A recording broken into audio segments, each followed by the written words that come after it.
A tudás hatalom. Ezért akarom, hogy lelkem és szívem szállhasson szabadon. Elmén kulcsa a jövő kapuját nyithatja. Ezért a tudást nekünk senki meg nem tilthatja. Gyertek velünk! Látogassunk el egy nyílt napra. A haragot csak a tudatlanság szíthatja.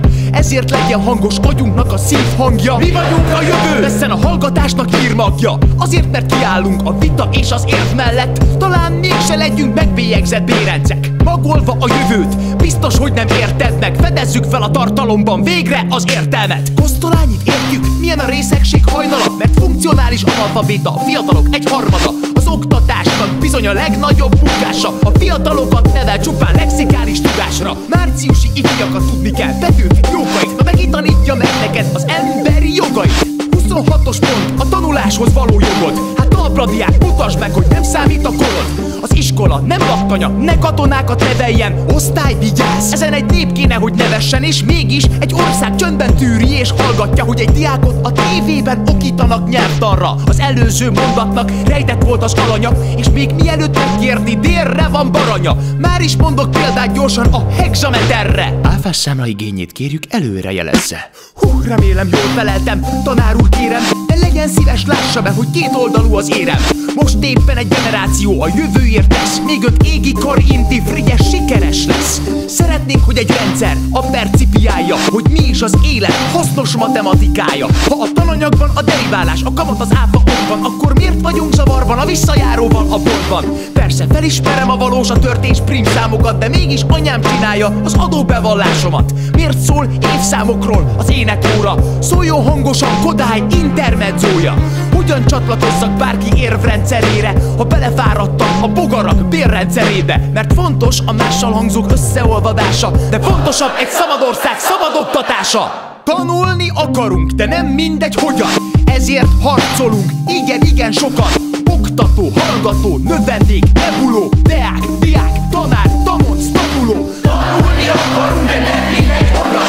Ezért harcolunk, igen sokat. Oktató, hallgató, növendék, nebuló, deák, diák, tanár, tamonc, tanuló. Mensana incorpore sano, épp testben épp lélek, de a heti 5 mozgást kívánja a néplélek. Az elméleti tesi olyan hiteles, mint a félplévek. Akiknek ez dolguk, azok a problémát értsék meg, mert kell a gyűrű, a bordásfal, a Cooper-futás, kislabda. De mi van, ha a diákot a programozás izgatja, vagy az életmentés, önéletrajz, angol, japán, a jogsi, a film, a színház, a szavazás, vagy hogy készül a gnocchi? És igenis tessék számon kérni a vitánál az érveket, és ami a legfontosabb, élvezd ezeket az éveket. Emlékszem a szívemmel szemben, mennyire voltam végtelen. A randi első mondatán jobban pörögtem, mint egy képletlen. A moziban izzadt tenyerünk, halkan pihent rajta a térdemen, és piramist építettünk stikkába, székekből éneken. Mert még az adatok, mint a punzen égők elégnek. Velünk élnek a tapasztalat útján szerzett emlékek. És biztos, hogy nem kell az egész középkort ismerned, mert segít a Google, a Redmenta, az internet, a Zanza TV, a Duolingo, a GeoGebra, a Kahoot. A jó oktató az életre nyitja ki neked a kaput.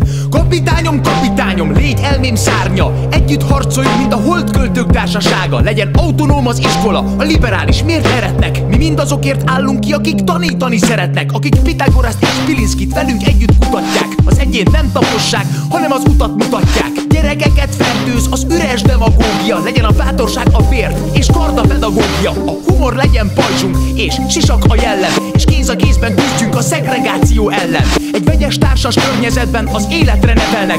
Egyenlőséget a hátrányos helyzetű gyereknek. Hogy fejlődjön a szegények kreativitása, ha csak 2%-uk kerül a felső oktatásba. És lehet azon pörögni, hogy nyáron végbort vagy vízisi, de van, aki a WC papírt a suliból viszi ki, mert otthon nincs. Ja, és lehet, hogy nincs is otthona. Ő hogy tanulja meg, mikor volt Egernek ostroma? És aki akar és ez ellen tud tenni, tegyen. Na de könyörgünk, az oktatás ne pénzkérdése legyen. Tanulni akarunk, de nem mindegy hogyan. Ezért harcolunk, igen sokat. Oktató, hallgató, növendék, nebuló,